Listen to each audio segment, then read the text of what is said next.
Welcome back to another Real Talk reaction. This one right here is for Suits. Season 1, episode number 4. Don't forget to like and subscribe, man. Hit the notification bell as well. Tell a friend and tell all the other friends. Please stop by. It is for the algorithm. Thank you. Alright, just one comment from the last episode from executive producer Jeremy, who says, I thought this was a good episode. Lewis is definitely a douche, but I do find some of his lines and delivery entertaining, mainly in the previous episode. I love the back and forth with Harvey and Mike. I think it's entertaining and they work great together. I think Mike's grandma is great. I already thought she was great. And then when she said drop Trevor, I was like, now you're the best character in the show. Yeah. I don't like Trevor, even though Mike and Trevor have supposedly been longtime friends. I don't see, a lot of caring about Mike from Trevor. I don't see anything that even implies Trevor likes Mike. He only gets him into trouble, uses him to bail himself out of things, doesn't hesitate to let Mike take the fall, doesn't even look like he feels remotely worried when he thought Mike might get arrested in the first episode. The only person I see showing any caring about being a friend is Mike. I will say I didn't like the kissing between Jenny and Mike because I've said before in other reactions, I really don't like cheating, even if I can't stand the person being cheated on. If Jenny and Mike want to date so much, just dump Trevor, which Jenny should do anyway, because I don't see a lot of caring about Jenny from Trevor either, not the way he talked about her. I agree. I can't say I care that much about Mike's outside relationships with Jenny and Trevor much. I don't think I can say I dislike Jenny. She doesn't seem like a terrible person or anything, other than the not so great kissing someone else when you're in a relationship, even if you shouldn't be in that relationship. But I can say I strongly dislike Trevor, and it feels like if Jenny's there, then Trevor will be there, or will be talked about, and I don't want that. I want zero Trevor. Got it. I feel... I added the 0. Jeremy just said no. I exaggerated. I feel like, and again, I just want to add that I like the actress who plays Jenny, and I don't feel a strong dislike of Jenny or anything, but I feel like Jenny and Trevor drag the show down a little. Anyway, great reaction. I look forward to the next one. Well, we totally agree. I don't care for it at all, and it's not anything about the acting itself, it's about the plot. I feel like it's just like the best part of the show is what the show's actually about. We don't need any other extra stuff. No, but I know, it's the first season. In the beginning, they're trying to do some storylines, get things together, see how it's gonna pop off. And I get it, they're trying to show his life outside of the work, but just use the grandma. The grandma's great. Yeah. I'm totally down for that. Yeah. Thanks, Jeremy, for the comment. Let's jump into the next episode right now. Harvard trivia, the light. Stand and tearing them apart. You're gonna look like an asshole. For every one they claim has a side effect, we have 600 who don't. And if I need to look like an asshole to convince the jury that hundreds are more important than the one... You don't like it that Quentin went to his ex-wife, do you? No, I don't. I don't want any garbage from the past hanging in the way. I mean, what Quentin's done here is nothing short of miraculous. I think I may have found a way to keep that miracle going. I was going through the plaintiff's medical files, and then I found this. This is good. This is really good. Jones versus Norco. Washburn versus Hawthorne Incorporated. Actually, 7 cases that Mr. Church solicited lawsuits against pharmaceutical companies. In each case, he was able to exact a settlement because the company knew that even if they won, a protracted battle would do more damage than settling. You have evidence of that? Plaintiff number 2 in our case, Eleanor Baker. She also happens to be plaintiff number 7 in Jones versus Norco. He's recycling plaintiffs. It's very great of you.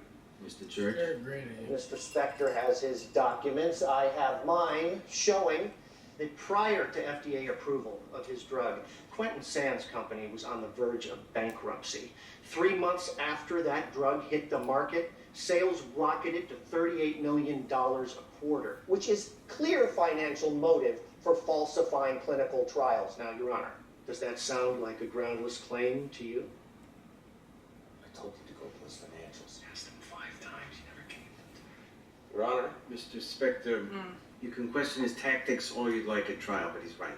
That right there is financial motive for fraud, and this case is moving forward.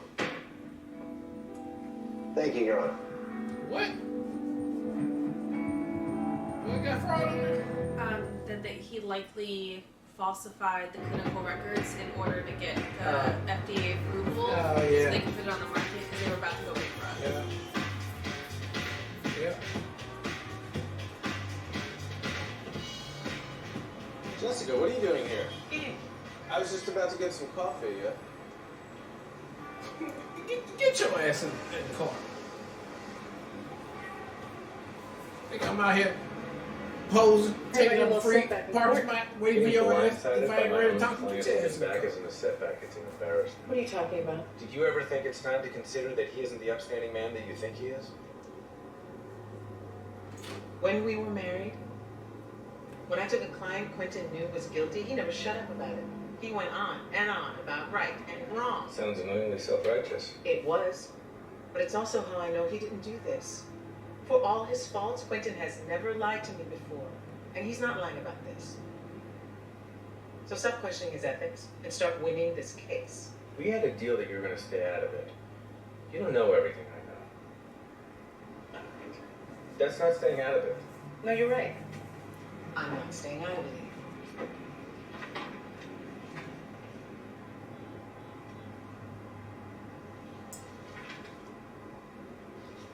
I'm sorry. You looked into his background this deeply. The investigation reveals what it reveals. If he lied about this, he could have lied about anything. You think I didn't know he started with Lisa before we were separated? This is old news, Harvey. I moved on a long time ago. Jessica, it's a pattern of behavior. Quentin came to me because he knew I thought he was a good man, and I still do. You obviously don't. I'm taking the case. What? What about Lisa? If Lisa has a problem with it, then Lisa can take it up. Sound It's like a little some- messy. Sound like some little head jealousy with it. Yeah. You lost? I thought he In was your housing court? ex. How does one lose in housing court? People win there without lawyers. Well, he had a lawyer, Tanaka. People Vivian went there Tanaka? without lawyers, bro. What, you know her? If your landlord's using Vivian Guess Tanaka, what? I this was isn't not a about lawyer, bedbugs. and I still lost. Vivian Tanaka represents half the high-rises in Manhattan. This isn't a petty rent dispute. Your guy's going condo. Well, that's great. Forcing Frank out for conversion is harassment. I can go after him for that. Now, you want to take down Vivian? You better go in there with more than just one client. You show the pattern, the settlement goes up. If they did this to him, I guarantee they've done this to others. So I should find other people in Frank's building? Think bigger. Think bigger. Bigger how?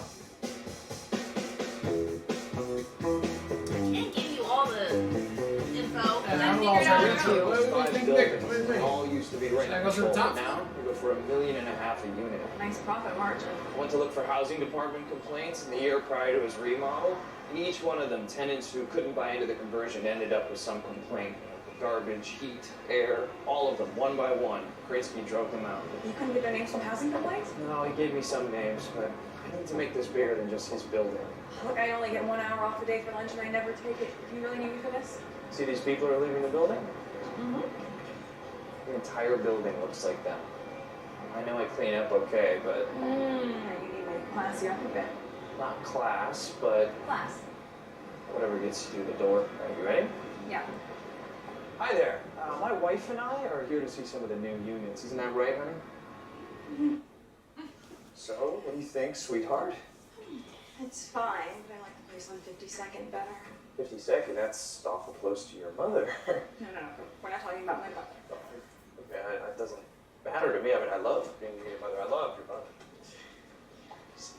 So why don't you tell us something about your little building? Well, if you can Yeah, find a them, not little only bit. are the amenities top quality, so are the tenants. That's good to hear. Because we're not just looking at buying square footage, but really put down some roots. That is such the right way to look at it. Is it? Yes, and I think you'll also find that the people who bought here, they're Just can't fake it real young, quick. vicious.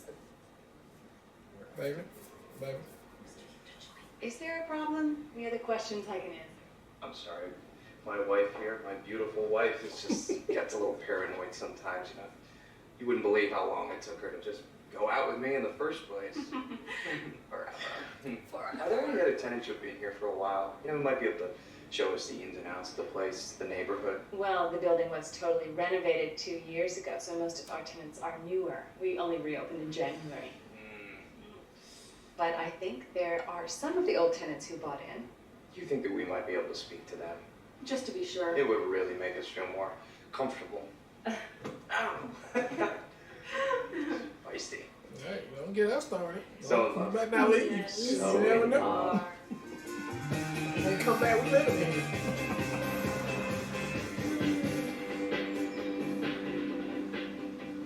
You came to me because you wanted someone who knows you always tell the truth. Well, you don't. What are you talking about? Lisa. I asked you back then. If anything had started Oh. before we were So separated, they you didn't, said it didn't had. know. She And used I to had to believe save face in Because I front didn't of want to hurt Barbie. you. You want to know what hurts me? I thought it was my ambition that caused our divorce. I never said that. No, but you let me believe it. I shouldn't have started with Lisa when I did, but it happened long after you and I both know we weren't working. I'm sorry. Sorry I didn't have the courage to tell you that. Are we good now? What about now? You satisfied Yeah. with that? It's been I like 7 manipulated years. the facts, and I'm not going to apologize just because we happened to hit it big when I was about to lose everything. I'm going to defend you either way, because I took this case and that's what I do. But if I'm going to stake my reputation on this, then I need to know if there are any other lies that are going to come up and sandbag me. And I need to know right now. Yeah, I fudged the numbers. But you can make that work though, right? No, I cannot. Bro. See, I have some catching up to do. Fuck out of here. I want to get some whiskey. People are stupid when they're young. Do you want to know why? I want to know why they're stupid all the other years of their lives. Mine's very smooth. You never got married. Now we're sharing our personal lives? Till death do us part. I actually believed it. Did he falsify the clinical trials? He says he wouldn't do that. So why are we drinking? He says he wouldn't do that because he needs the drug to work. He's dying. Oh shit. Quentin has ALS. What the fuck? Did he already have ALS when he made the drug? I mean, that's what the drug is for. So yeah, he probably already had it. That would be a huge motherfucking coincidence, right? Like, what kind of fucked up shit is that? You gave yourself ALS or something? Not that you gave it, but like, you came up with a cure for ALS. Hey, what are you doing? Oh, do you recognize this carpet? Make him get that out of here. This is your own carpet, Mr. Krinsky. It's from Frank Carvello's What apartment. apartment is this? Come on. You feel the fibers, the texture. It's almost alive. That's not really what it's like. I tell you. All right, that was episode 4 of Suits, man. And look, another good ending, another good, brilliantly done lawyering that's going on there. Now, there is only one gripe I'm gonna have about just this episode in particular, and probably the other 3 episodes. But I know it's the first season, so I'm not gonna knock it that hard. But man, I just feel like it's a lot of in-betweens that I just wish was like snapped. I think this show probably would have played better as a 30-minute show because you take out all the other, what I didn't need to see, tighten it up with that third. I think you got a super whippy we in there, right? But right now they're not whippy. They're not whippy at all. It's lawyering. They're you know, milling around. Yeah, we talking. And while it's a good show, if you're not a reactor and you was just watching this back in the day, and I get it, that's why people like it, because it is just a good watch, right? But like if you there and you like, you know, you're trying to get something out of it, no, we're really just enjoying the show. And so that's the only kind of gripe I got right now for season 1, 4 episodes in. But, you know, all the writers and shows always fix things as they go on there. And so maybe it will get a little snappy. Maybe it will get a little, you know, tighter. And so it won't feel like it's a full 42 or whatever minutes that they put on there. But again, I like the cast. I like the story. I like the cases. And I like how they figure it out. And then it still ends up either with a little twist or it works out in the end because it's clever and it's smart. And that's just the way it's supposed to go. So I like those things, and so I had a lot of fun with this episode. And I can't wait to see another one. Yeah, I mean, I think I'll speak to your point really quick. I think I even was thinking in my head during like the first half of the episode too. I was like, I should just say something because I'm not really reacting to anything because I'm genuinely just watching. Because there's not a lot to like create like an actual vocalize reaction until obviously the end. But what I do like is the construction of the reveal. Once they figure something out, we get to find out along with the rest of the audience, like a house episode, or the detective on the beach. He like that type of reveal where they figure it out, but we don't get to find out. Yeah, Death in Paradise. Yeah. We don't get to figure out until they present it. So I always enjoy that structure of a show, and it works really well for this one. I think it also benefits this episode because there was 2 cases going simultaneously, and I think that creates a lot more momentum in the episode too. Yeah. And I hope that's something they continue, because I feel like that helps bridge the gap of the 40 to 50 minute episode, because it keeps things moving, because there's more to fill in the space for. But I really, really enjoyed the reveals at the end. I liked how everything came together. I thought it was super smart. My favorite case was definitely the one with Jessica's ex. I just love the way they tied that all together beautifully. They didn't have to throw anybody in the bus. He wasn't, frauding them or whatever the case is. And I thought the way that they bought them into the company, even at the hope that he does find a solution in which can extend their life, I just thought it was so well done. It was very satisfying as far as a resolution go. But all in all, entertaining episode. Looking forward to the next one. All right, well, look, thank you guys again for watching another Real Talk reaction for Suits. Season 1, episode number 4. Until next time.